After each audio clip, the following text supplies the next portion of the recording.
No es pose, no es personaje. Laciar auténtico. Opinión, experiencia y verdad. Con Claudio Laciar. Laciar auténtico. Cuando habla, habla en serio.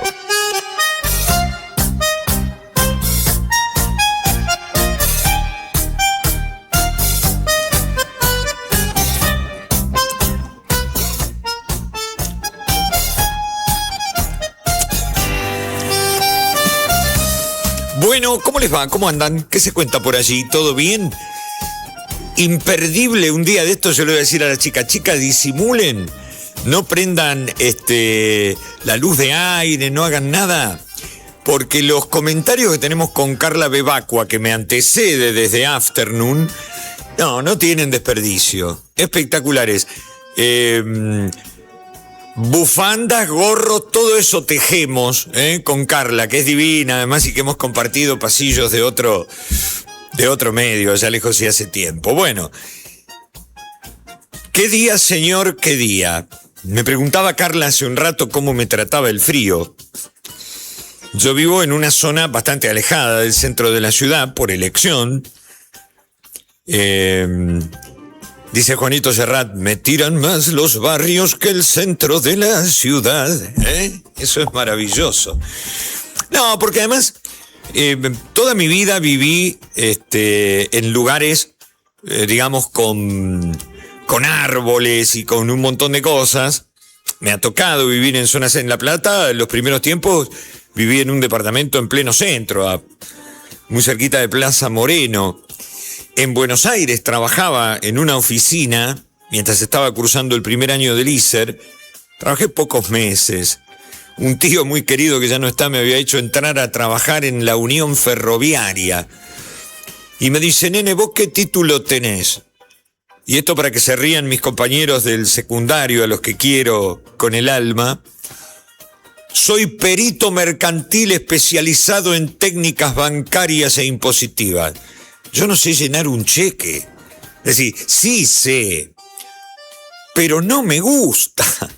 No me gusta. Yo había elegido ese colegio porque había señoritas agradables, la verdad más pura. Porque si no estaba el colegio industrial enfrente, pero en ese momento eran todos varones. Y así que fui allí. Pero mi apego a las ciencias económicas no era el más grande. Entonces, en base a ese título presuntuoso que yo presentaba casi como si fuese un blasón, pero del cual no tenía ni idea, me hacen entrar en una oficina, piso 11, Bartolomé Mitre y Junín, pleno corazón del 11. Vos te asomabas a la ventana y se veían paredes grises, enmohecidas.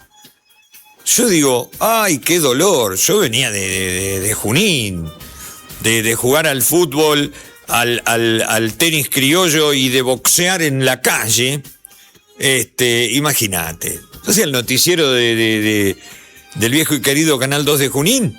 Volví a mi casa y armábamos un cuadrilátero que marcábamos con el dedo del pie en la calle y boxeaba con unos amigos. Así me iba, no te digo, dice, ¿qué le pasó? No, nada, me habían dado un bife y quedaba azul. Pero bueno, entonces cuando amanecí hoy, en casa, calentito, compartiendo con Rolo, el perro de mi hijo Luis, un bizcocho para él, uno para mí, mientras yo mateaba y leía las noticias, miro el registro de la temperatura, ¿para qué? Es un condicionante eso. Entonces vi que hacía 3 décimas de grado bajo cero, pero que la sensación térmica era de 2 bajo cero. Cuando me asomé, mamita querida, no quieran saber lo que era. Y el perro me miraba como diciendo, salí vos, viste, yo no me voy a ocupar de este menester. Bueno, después de esta cosa doméstica le digo que está picante el frío.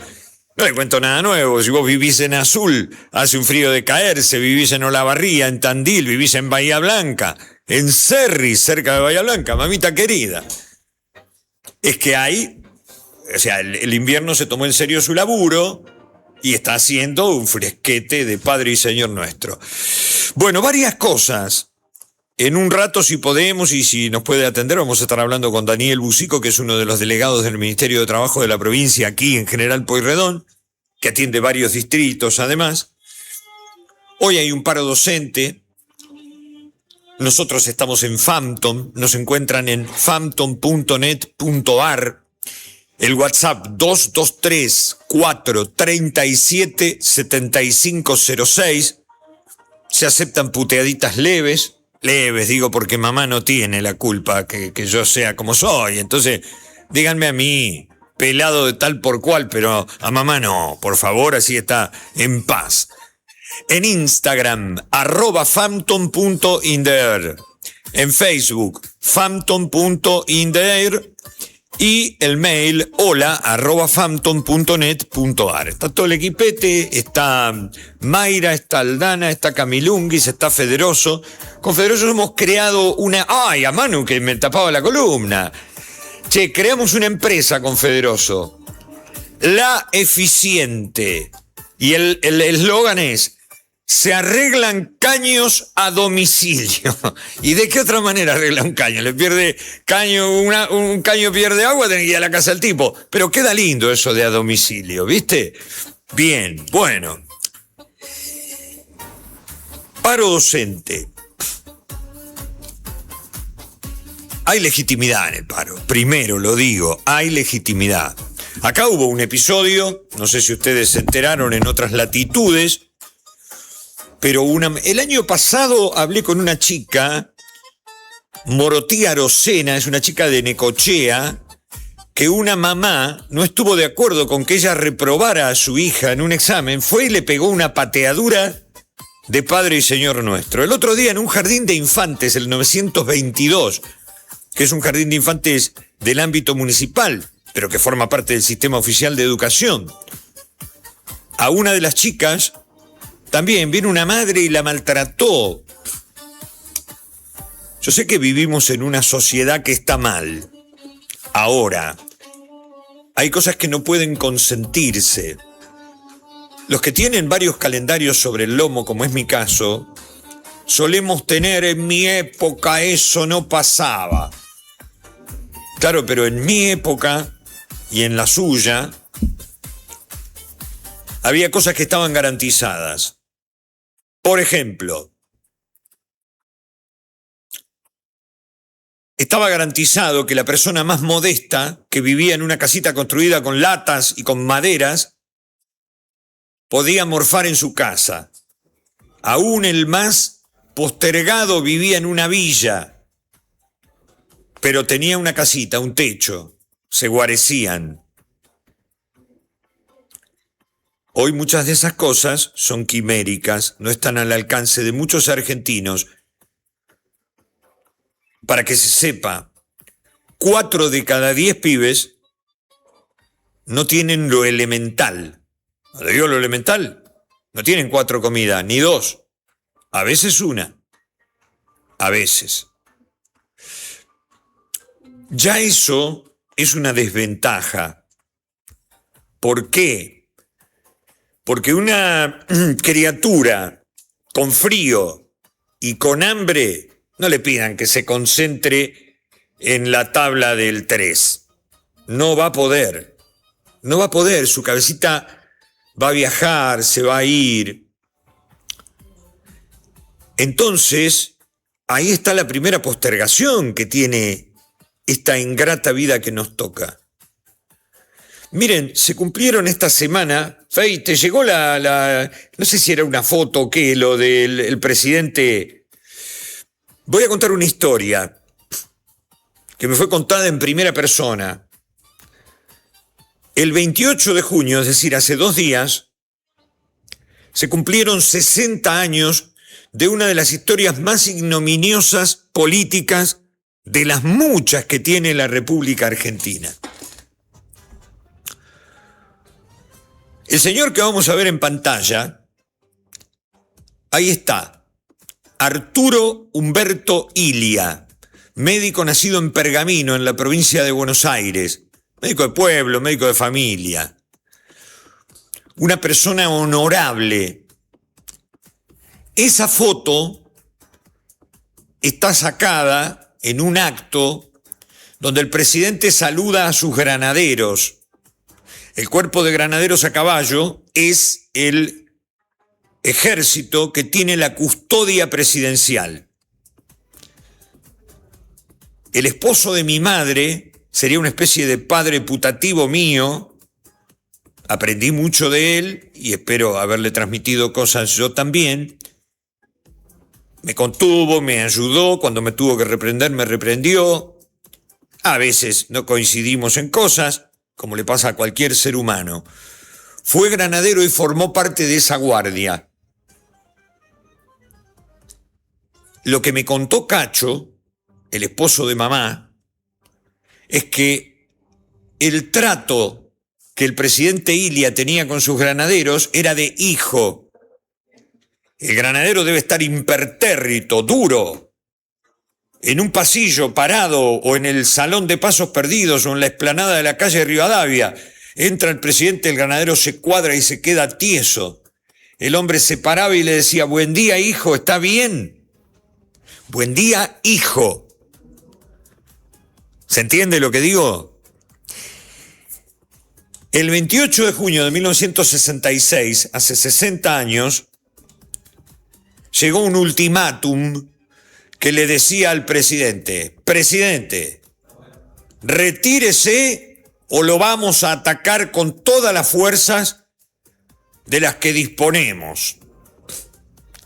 El cuerpo de granaderos a caballo, cuyo jefe era leal al comandante en jefe de las Fuerzas Armadas, que era el presidente de la Nación, lo dice la Constitución, se presentó y le dijo: señor presidente, hay 60 granaderos o 30 granaderos, no me acuerdo, que se quedarán aquí hasta que usted lo ordene, y si es preciso darán su vida para protegerlo.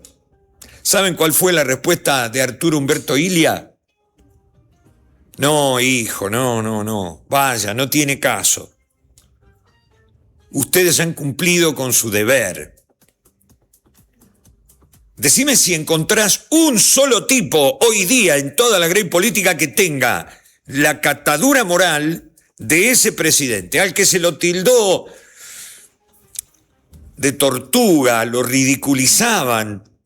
Los farabutes que nunca faltan, los mismos que en 2001 desde la televisión ridiculizaban al presidente Fernando de la Rúa, que no se lo puede comparar con este hombre. No hablo de deshonestidad porque no sé, pero por incapacidad. Don Fernando no era el mejor momento de su vida. Pero había un botarate que cada noche lo ridiculizaba. Había uno que ahora es dueño de una cantidad de medios impresionante, que esos medios se los regalaron en el periodo previo, es decir, en el segmento menemista, que ahora se hace el demócrata y da cátedra de periodismo honorable y no sé cuántas cosas, que hacía un programa y había puesto un muñequito animado ridiculizando a De la Rúa, a un presidente de la nación, y lo hacía todas las noches, como un bocón de la zona de Bolívar, que después mostró la hilacha porque todo lo que había acumulado lo invirtió en otra cosa y dejó gente colgando del pincel. Entonces, cuando la catadura moral del entorno no tiene lo que hace falta, dignidad, honor, pasa eso. Y aunque les parezca mentira, esa es la eterna discusión de la Argentina. Cuando hay hombres buenos, o mujeres buenas, porque esto no es una cuestión de género, cuando hay personas buenas y honorables, antes las dejaban llegar al poder y las traicionaban, como traicionaron a don Arturo Umberto Ilia. Hoy ni siquiera, porque el poder tiene otro camino, porque tiene otras apetencias. Lo que no cambia es lo sistemático de por qué la Argentina se ha ido degradando y perdiendo enormes trozos de dignidad para su población. Y llega un momento en que se dictan leyes y se escriben normas a través de las cuales el Estado hace como que cumple porque ya está la ley. Ahora después en la práctica, porque hasta donde yo sé, hasta el secundario es obligatorio y gratuito en la República Argentina. ¿Usted sabe la cantidad de pibes que no van a la escuela?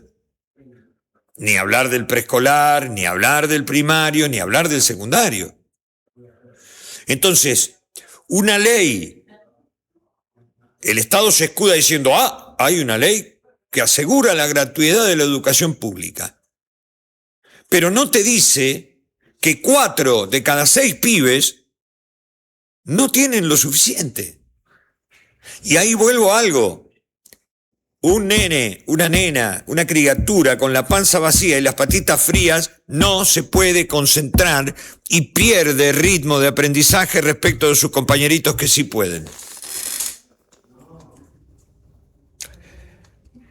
Y entonces, como eso se traduce en una sociedad desigual que olvida a los que se caen del sistema o los mira de soslayo hasta con desprecio, imitando a los poderosos de toda la vida, que en realidad no tienen empatía alguna con la gente.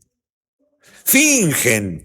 Cuando tienen poder y lo detentan, van a las escuelas y a los barrios y dicen, caramba, qué placer estar aquí. Pero en realidad les da asquito. No les gusta. ¿Cómo yo, un poderoso, y hablo de empresarios, políticos, deportistas, ¿viste esos que levantan al nene y le dan un beso en un acto político? Y después le piden un trapo con alcohol a sus asistentes porque no, ¿viste? Hay tipos, y esto viene desde la época de la colonia, cuando los colonizadores llegaron, cuando los conquistadores de América llegaron a conquistar este territorio, venían con la cruz en la mano y con la espada en la otra. Si no entrabas por un lado, entrabas por el otro. Y así fue que creían que eran dueños de todo. De vida, de hacienda, de todos los que los lugareños tenían. Lugareños que eran en un montón de oportunidades inocentones. ¿Cómo vos te vas a imaginar que se va a pasar a degüello a toda una población para quedarse con lo que esa población tiene? Hay distintas maneras, algunas muy sutiles y muy cínicas, de aplicar el poder. Este es un momento de la República Argentina en el que ha recrudecido eso. Pero no de parte del señor presidente. El señor presidente de la Nación y su equipo de gobierno son personas que no hacen esta reflexión. Para ellos lo importante es el cumplimiento de un mandato. ¿Y el mandato cuál es? Que la Argentina abra sus puertas para que mucha gente tenga de sus riquezas un propósito. Pero la mayoría de los poderosos del mundo, y si no, fíjense Trump, fíjense el mismísimo Netanyahu, fíjense Hitler en su momento, fíjense Franco en España. Esa gente no era empática. Esa gente aplicaba la fuerza, el rigor, la contundencia. Hoy hay maneras sutiles de aplicar eso. Ya no hace falta pasar a degüello a la gente, que si hace falta también lo hacen, Hoy basta con que vos los dejes en un lugar y bueno, ahí está, con eso se tienen que conformar. No ese es el mundo al que yo aspiro. No es esa la sociedad de mi país a la que yo aspiro. Y después voy a seguir con esta reflexión, porque ahora tengo un entrevistado en línea que le quiero agradecer mucho porque en un interregno que le quedó en su agenda me dice, llámame. Habíamos intentado hablar con él la semana pasada, pero yo sabía que tenía una audiencia y que se iba a ser complicado. Daniel Busico es uno de los delegados del Ministerio de Trabajo de la provincia de Buenos Aires, es un hombre joven, con mucha experiencia en el campo de lo laboral, y está en línea y lo voy a saludar. Daniel, qué gusto, gracias por atendernos. ¿Cómo anda todo? Gracias a vos, Claudio, por la invitación. Bueno, Daniel, el motivo de esta convocatoria es porque una vez más, yo creo que nunca dejó de ser así, porque transito las calles como la transitas vos, como podemos ver todos. Mar del Plata vuelve a estar en el reflejo de la Argentina que tiene a muchísimos desocupados, sin tareas. Y los guarismos que se dieron a conocer ubican a Mar del Plata otra vez al tope de eso. Y la verdad que es una radiografía fea, dolorosa, triste. Porque mirá, Phantom, que es esta señal de streaming y de radio virtual que funciona en el puerto, es una caja de resonancia de lo complicadas que están las cosas. Y yo sé que día tras día, tanto a vos como al resto del cuerpo de autoridades del área laboral, les llegan cosas. ¿Cómo definirías esta situación, Daniel? ¿Recordás una situación análoga a la que hoy nos toca? Con mucha tristeza, porque esta situación viene a confirmar la percepción que todos teníamos de que la temporada había sido muy mala, de que adicionalmente no había un sector ganador, porque a veces puede ser que a mí no me vaya tan bien, pero a mi vecino o al de enfrente le vaya bien porque hizo mejor las cosas. Sí. En todos los rubros cayó estrepitosamente la contratación de personal, y a partir del 15 de enero empezamos a ver desvinculaciones de personal temporario. Ajá. Es decir, gente que lo habían contratado el 15 de diciembre para hacer la temporada en un local gastronómico, en un hotel, en un comercio, y le tuvieron que decir, mirá, viene mal la cosa, no va a haber trabajo para vos. Lo cual es tristísimo, porque ese que le dicen no va a haber trabajo es el hijo de un amigo, es la novia de un sobrino, es alguien que conocemos. Nosotros estamos muy preocupados por esta situación y creemos que es fruto exclusivo de la política económica que se está llevando adelante a nivel nacional. Daniel, esa repercusión que tiene el angustiante momento de que a alguien le indican que se va a quedar sin laburo, no es solo un hecho fáctico que en la práctica lo es, sino también es un hecho que altera el modus vivendi de las personas, porque a partir de allí tiene que ponerse otra vez a ver si busca otro trabajo, si lo consigue, pero en el mientras tanto, pensar que no sabe cuánto va a durar esa ventana sin trabajo, y entonces empieza a hacerse preguntas. Y digo, alguien que tiene compromisos fijos, o que tiene familia, o que tiene compromisos fijos como alquilar un apartamento, un cuarto, lo que fuere, entonces ya su psique no queda bien, empieza a sufrir anticipadamente, ¿no? Mira, pasa eso en todos los renglones de la sociedad. Jóvenes que se habían independizado hace 4, 5, 6 años y tuvieron que volver a vivir con sus padres o con sus parientes o juntarse para poder sobrellevar los alquileres. Hay gente que ha caído de ese lugar a otro más bajo, en el cual tuvo que implementar estrategias de supervivencia, sumarse a una aplicación de transporte, aunque fuera ilegal o ahora es legal, a una aplicación de reparto, salir a vender productos que fabrican en su casa, que elaboran en su casa. Cada uno hace una estrategia de supervivencia, pero son eso, no son proyectos de vida. No es que yo quiero dedicarme a una cuestión y apuesto todo a eso, a formar una familia, a crear un tallercito, a lo que fuere. Hoy no se puede proyectar porque el conjunto de la sociedad argentina está empobrecido.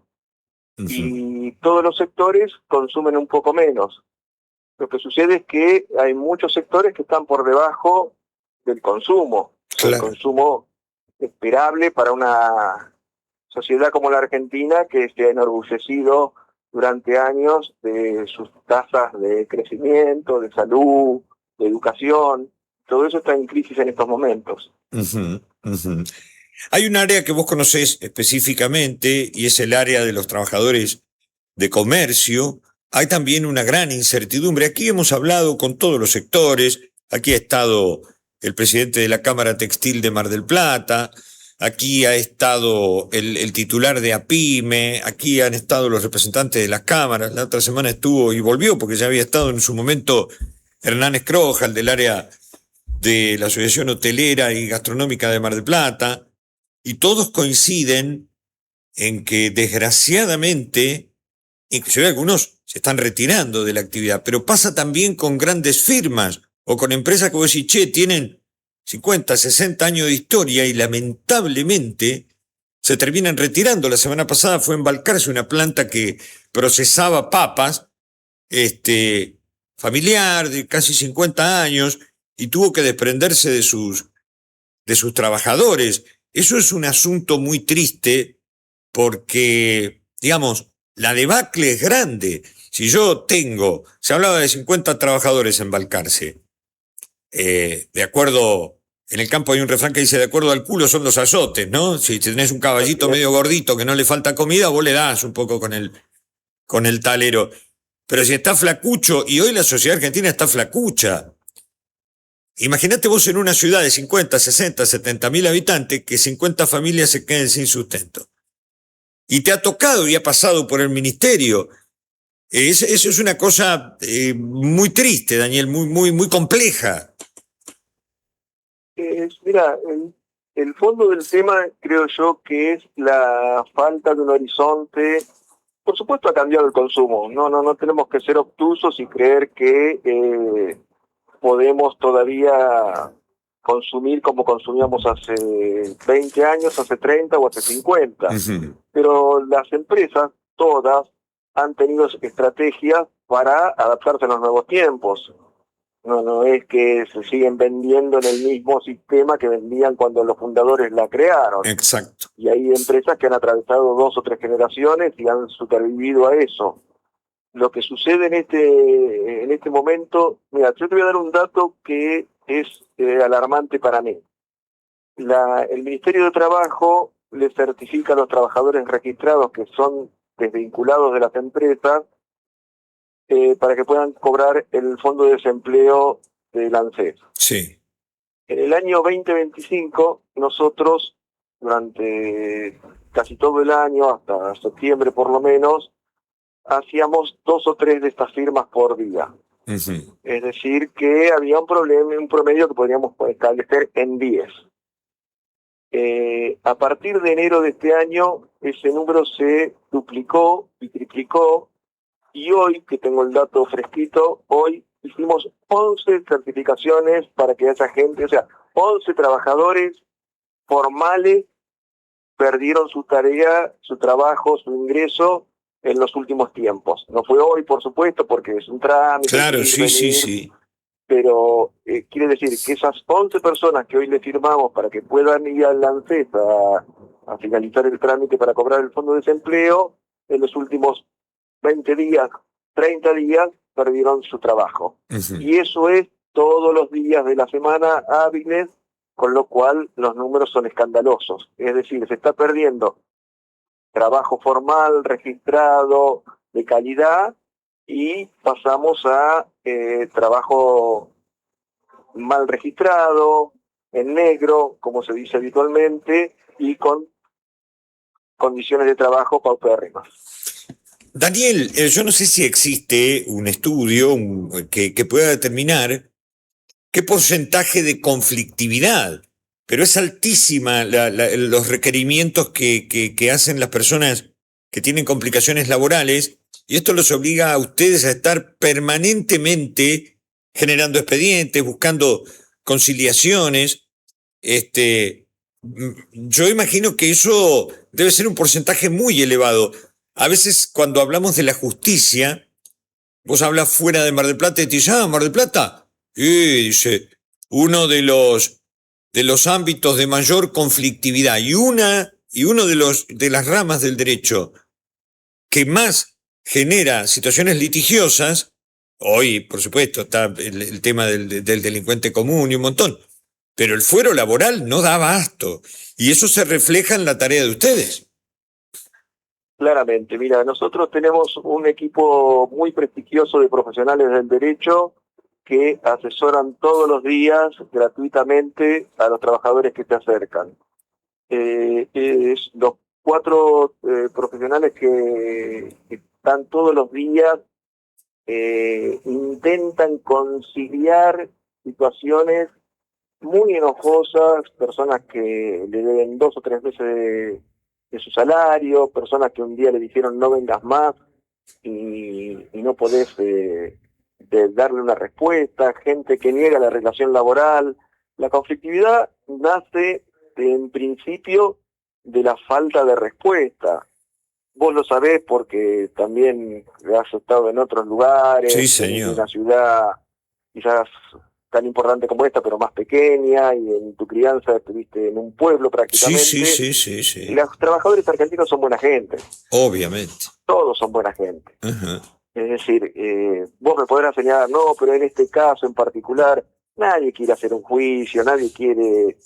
Es más, muchas veces yo he participado de audiencias en las cuales el trabajador resigna alguna situación particular para sacar el tema para adelante y cerrar una etapa, y nosotros no creemos que esta conflictividad surja de una exageración de la cobertura de los derechos de los trabajadores, sino de una falta de compromiso de los empleadores o de un grupo de empleadores, porque no hay que nombrarlos a todos, en dar respuesta a sus obligaciones. Uh-huh. Y sus obligaciones son pagar los salarios en tiempo y forma, hacer los aportes a la seguridad social en tiempo y forma, hacer todo lo que les corresponde, tener a la gente registrada en una RT que dé respuesta cuando en el ámbito laboral sucede un accidente y no se da respuesta. Tenemos ahí varios casos diversos, pero diría yo, en el 95% de esos casos que llegan a judicializarse, la responsabilidad es pura y exclusivamente del empleador. Daniel, para finalizar y agradeciéndote mucho, Daniel Busico es el delegado regional del Ministerio de Trabajo de la provincia. Y si miramos para adelante, Daniel, ¿qué se ve? Mira, Claudio, nosotros la única perspectiva que tenemos es contrastar cuáles son las políticas nacionales y cuáles son las políticas provinciales.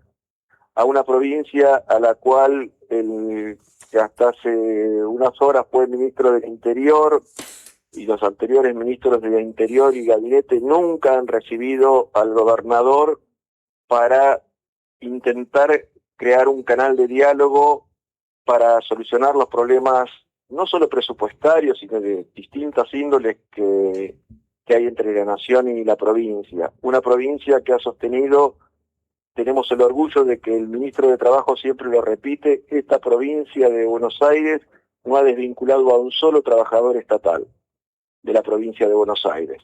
Cuando otros se jactan y se relamen porque echaron a tal o cual trabajador, no piensan que atrás de eso hay una familia, hay un estilo de vida, hay un ingreso para una sociedad. Entonces, creo que la perspectiva, desde el punto de vista democrático, que es el que tenemos todos, es esperar las próximas elecciones y antes de votar reflexionar qué país queremos, qué estilo de vida queremos, cómo queremos que vivan nuestros vecinos, porque quizás alguien dice, bueno, a mí me va bien, yo por qué me tengo que preocupar, cómo nos vamos a desarrollar en una sociedad que no se desarrolla en su conjunto, cómo podemos ser felices si los compañeritos de mis hijos, los padres no tienen trabajo, cómo vamos a poder ser felices en esa sociedad. Creo que por ahí es el tema. Nosotros desde la provincia de Buenos Aires abogamos por un modelo participativo que sea solidario y que tenga como eje la justicia social. Daniel, te mando un abrazo y agradezco mucho estas reflexiones que compartimos aquí con la audiencia de Phantom. Un abrazo. Un fuerte abrazo y gracias por la invitación. Por favor, es un gusto. Bueno, si a vos te está pasando algo de lo que describía Daniel recién en nuestra charla, si a usted alguna vez le ha repercutido cerca este asunto, si a cualquiera de nosotros está atravesando por un momento de dificultad, no les tengo que contar nada. Esto es así. Ahora, qué cosa, ¿no? Porque si vos me dijeras que esto sucede en un país en el que no hay ningún tipo de recurso, no sé qué puedo pensar, a ver. Es que no hay lugares del planeta que no tengan recursos. Hay lugares del planeta que tienen uno, como mucho dos recursos, y si no fueron cooptados por otros países con ansia colonialista, como pasó en África, como pasó en su momento aquí, y sigue pasando en algunos casos, entonces uno dice, y es comprensible. Ahora la Argentina, mi país, tu país, su país, es un país increíble. Ayer hablábamos con Jorge Frías, el titular de la Asociación Argentina de Capitanes de Pesca, de lo que es el litoral marítimo argentino. Impresionante, impresionante, gigantesco. Ni hablar, por ejemplo, de la principal vía navegable de la República Argentina, el río Paraná, ahora devenido por una cuestión de conveniencia en hidrovía. Ustedes lo escucharon, acá estuvo el ingeniero Horacio Tetamanti y contó las razones por las cuales no se debe aceptar esa denominación y qué mal que manejamos la posibilidad de recuperar para el país. Vos sabés que en la mayoría de los países resguardan su territorio. Vos no podés ir a tontas y a locas porque tenés la billetera llena y comprarte una extensión gigantesca de terreno ni en Estados Unidos, ni en Gran Bretaña, ni en ningún lugar. Hay que cumplir una serie de requisitos y a partir de ahí puede ser que vos aquí se ha modificado una ley y hoy por hoy hay personas que pueden seguir agregando a sus cuestiones patrimoniales porciones gigantescas de nuestra geografía. Y si no logran poseer, digamos, cuantitativa y económicamente el lugar, bueno, se les concede un área de explotación de determinadas cosas. Pero de un modo tan escandalosamente desigual, desparejo, feo, que llama la atención. Llama la atención. Ahora nos vamos a detener un minutito. Haremos una pausita muy breve porque quiero terminar la reflexión que había empezado con el tema de la educación y cómo, en mi caso, me encantaría escuchar el caso de ustedes, yo detecté que había que ponerse el paracaídas, como quien dice, a muy temprana edad. Siendo un adolescente yo dije, guarda, prepárate nene, porque esto no va a ser fácil. Y no lo fue, no lo es, y me animo a decir que no sé si alguna vez lo será. Pero el problema no es el grado de dificultad que existe para ser próspero, próspero en el cabal sentido de la palabra, no solo en el económico, que ojalá si además uno puede prosperar en lo económico, mejor todavía, como persona, por crecimiento personal. Después de esta pausa, que será muy breve, estaré tratando de unir 3 o 4 palabras para explicar desde mi modesto punto de vista los porqué de algunas cosas. Hagamos la pausa, ya estamos de regreso. La Ciar, auténtico.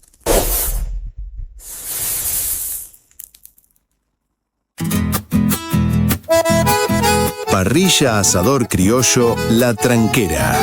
Más de 30 años marcando el inicio de una tradición. Somos uno de los lugares clásicos de la costa atlántica, ubicados en Mar del Plata, sobre Avenida Constitución 6576. Especialistas en carnes argentinas, calidad, experiencia y sabor de verdad. La Tranquera, Parrilla Asador Criollo. Ideas claras, voz firme. La Ciar auténtico, con Claudio La Ciar.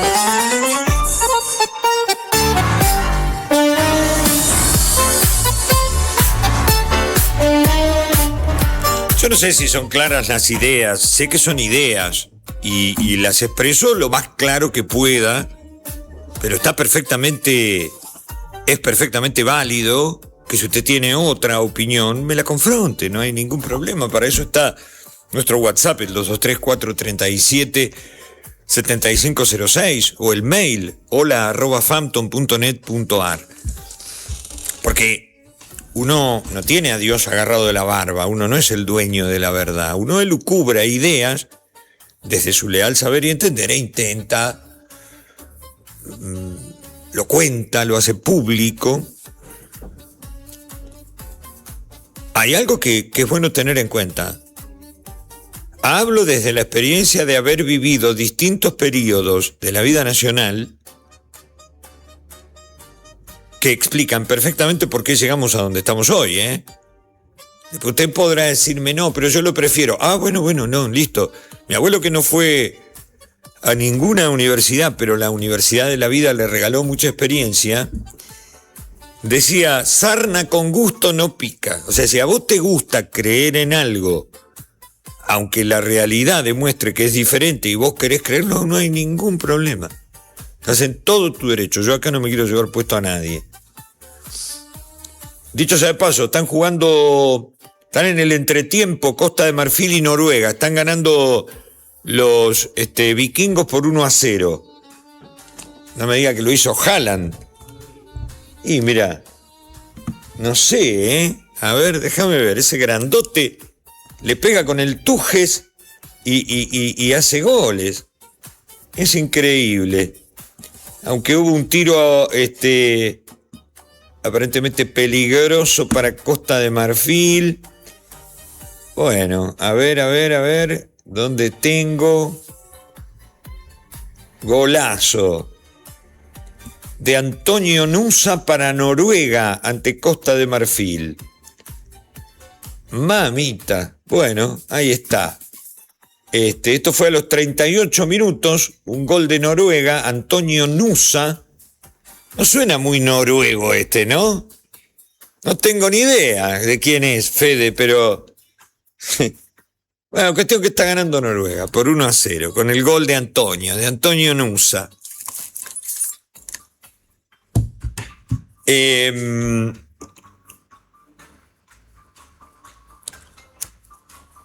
Hoy conté una historia que la voy a repetir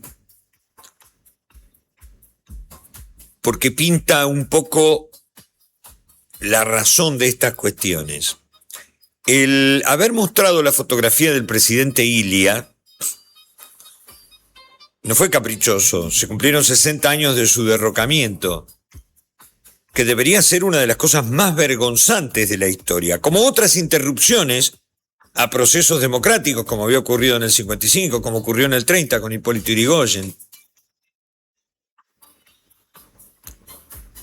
Y aquí no es una cuestión de banderías políticas.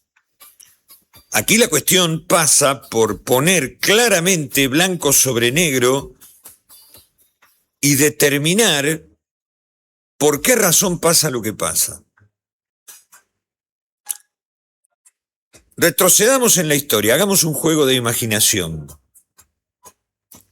¿Vos creés que el señor feudal iba a permitir que sus vasallos, sus súbditos, se cultivaran mucho.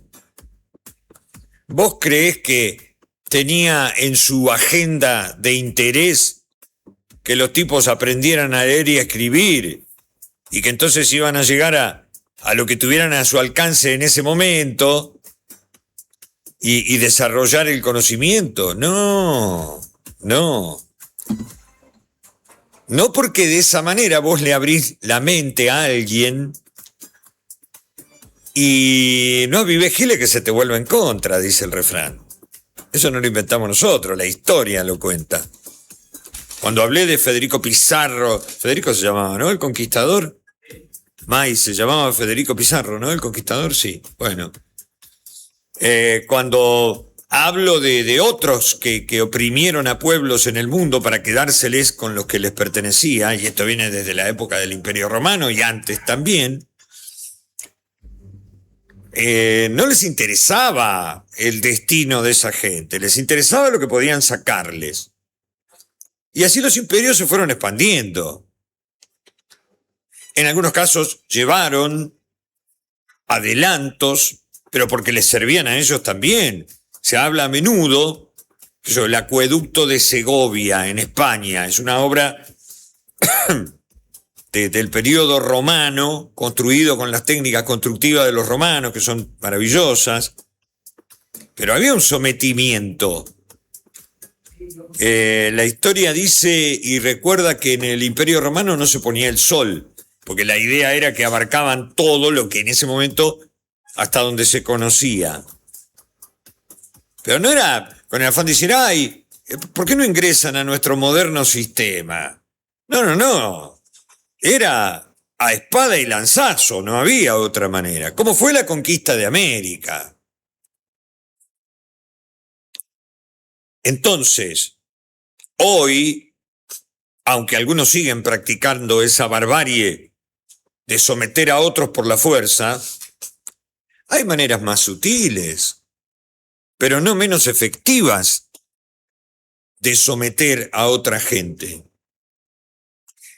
Lo importante es dar con la gente justa dentro de esa sociedad a la que queremos llevarnos puesta, si fuéramos poderosos nosotros, pero este es el razonamiento de un poderoso, che, alguien tiene que haber que me facilite las cosas.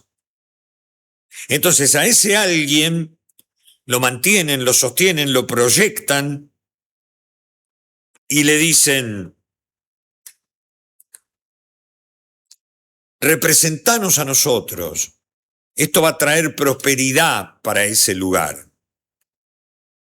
Y los tipos agarran viaje. Poderoso caballero es don dinero. Te permite posesiones, te permite cosas. Ahora, ¿cuán sabia debiera de ser una sociedad para evitar que a quien elige para que administre bien la cosa pública, sea ahora, sea hace 2 años, 10 años, 15 años, 20 años, 100 años, no importa? Si a quien elegimos para que administre la cosa pública y sea lo suficientemente ecuánime como para permitirle a la gente vivir con dignidad,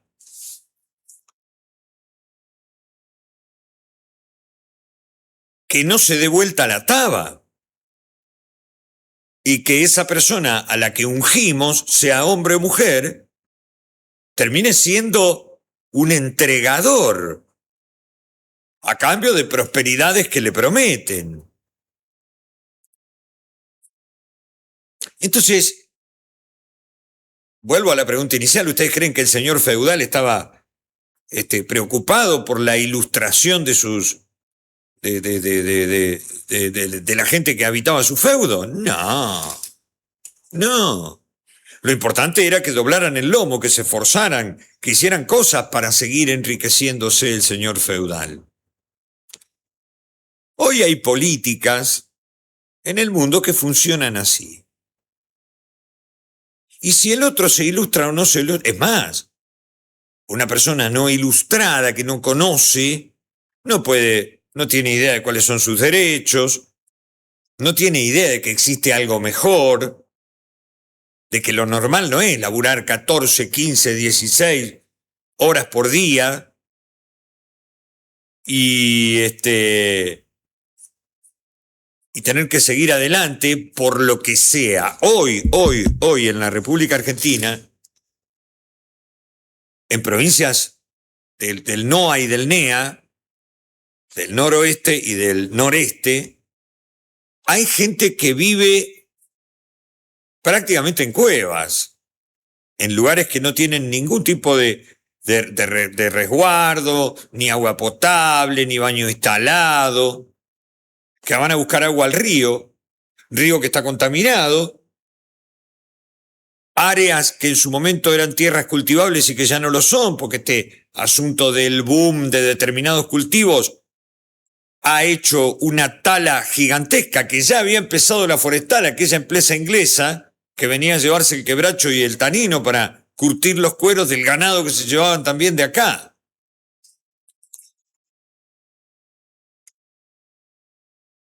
Entonces, ¿por qué está mal la educación y por qué hoy tenemos un paro que, según el representante de SUTEBA, es un paro exitoso? No puede haber éxito cuando hay que reclamar de esta manera.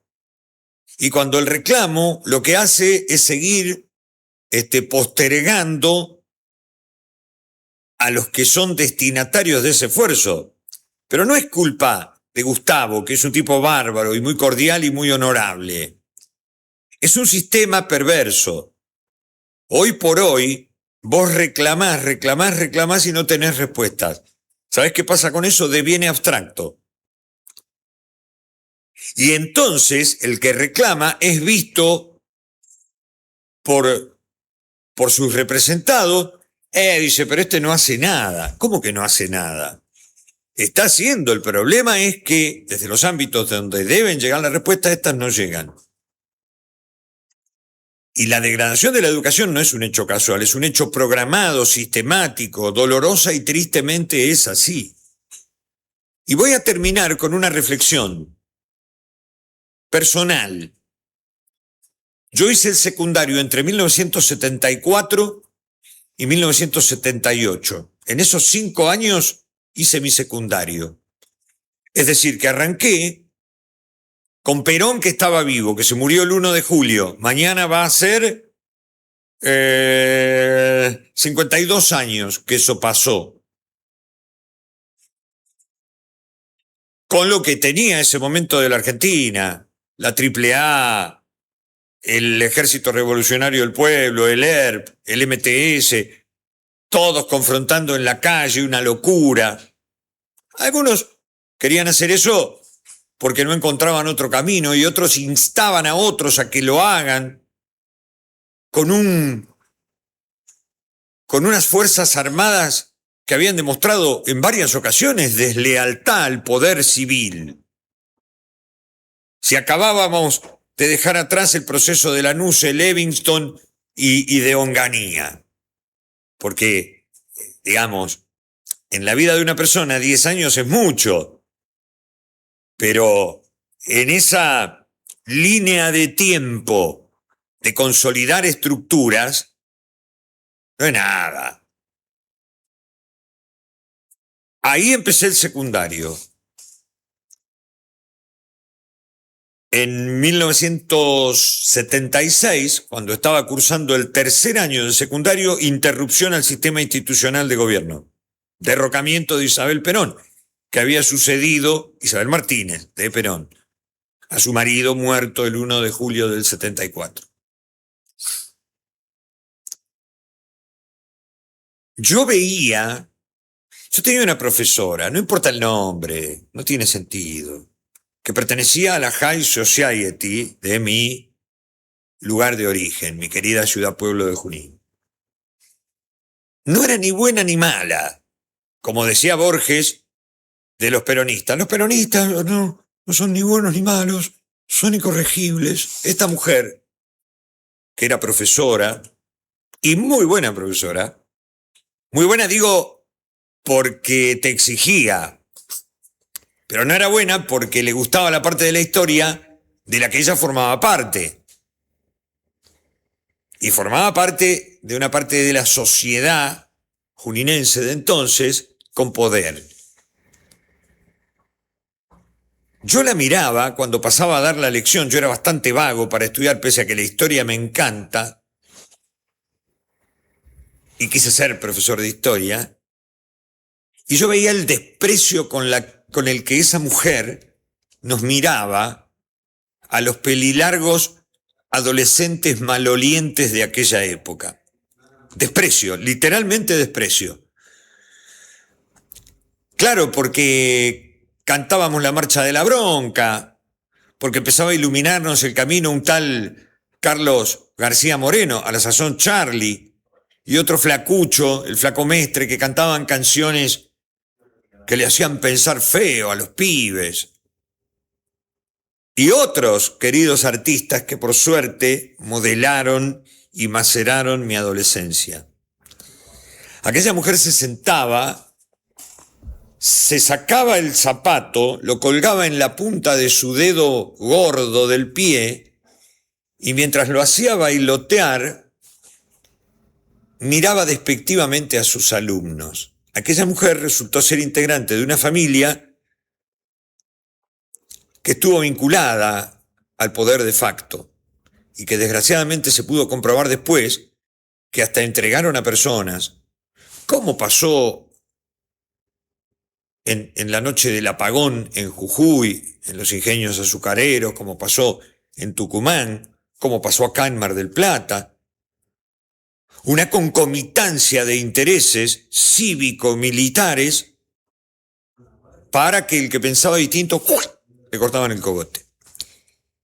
Y transcurrió el tiempo y pasaron los años y cambiaron los gobiernos y entramos en democracia y la debilitamos cuanto pudimos, intentamos fortalecerla y otra vez, y vuelven a aparecer políticas de Estado que, oh casualidad, solo aparecieron en la historia de la Argentina cuando hubo interrupciones institucionales que dejaban de lado a los gobiernos elegidos por el pueblo.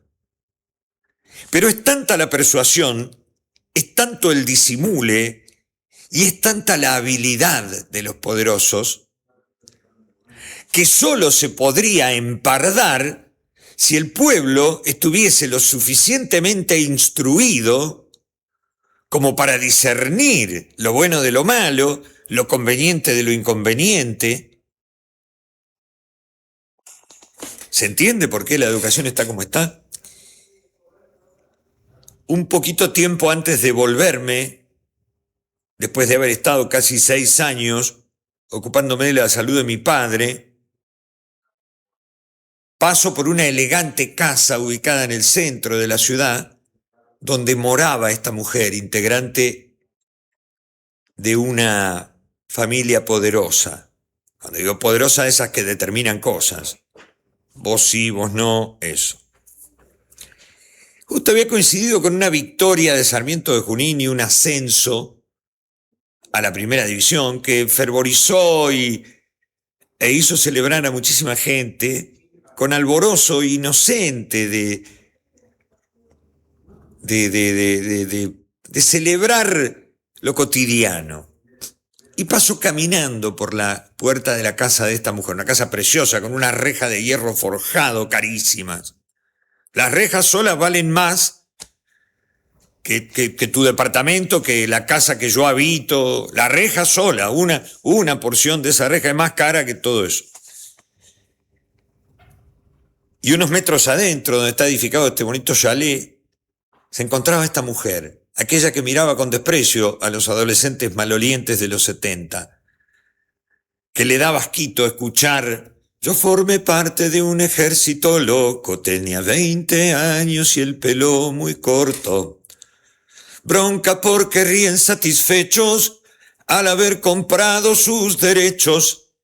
¡Qué asco estos pelilargos malolientes! Pero como en ese momento tenía poder y era joven, mostraba su desprecio mirando con asquito a esos chicos y chicas. Encontré a una mujer grande, más que octogenaria, que corría los gruesos cortinados de la ventana de su hermoso chateau que da sobre una de las calles principales, y su cara era de temor, de temor. aterrorizada se la veía. ¿Cómo el vulgo iba a andar haciendo ese escándalo por un partido de fútbol? ¿Y saben qué sentí? No sentí revancha. No dije, vieja mierda, ¿por qué no habrás tirado la pata? La miré y con la misma sorna con la que ella nos miraba, cuando detentaba poder y decidía quién sí y quién no, en el cabal sentido de la palabra, junto con algún otro integrante de su familia. La miré, sonreí, no sé si me vio, lo más probable es que no. Pude ver a lo lejos sus ojos como desgastados, como de una persona que ha leído mucho, pero sí el horror en sus ojos de ver cómo ese populacho andaba por la calle haciendo cosas. Y no sentí bronca, ni rencor, ni nada.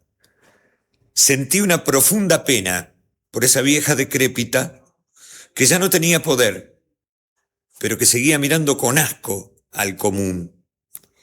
Eso, que bien valdría la pena escribir un libro. Usted dirá, ay, Lasciar, no sea resentido. No, mire, estoy tan lejos del resentimiento.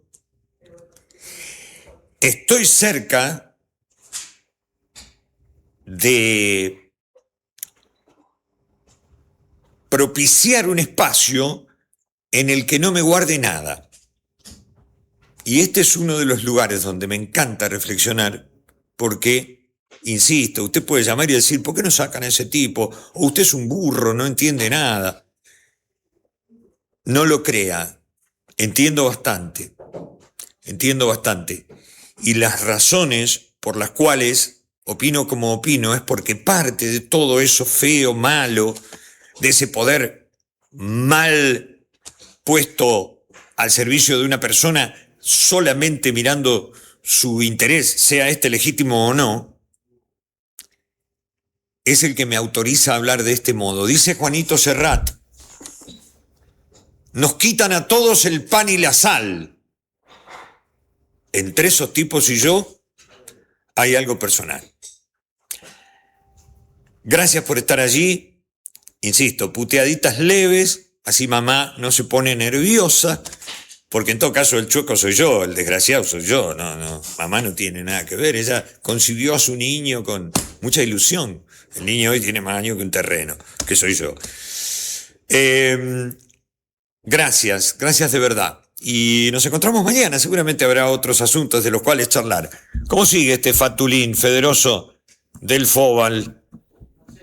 No sabe, pero por Dios, qué tipo este Federoso. Ya te digo, Federoso, antes de despedirme, estaba 1-0, Noruega sobre Costa de Marfil. Parece ser que sigue así.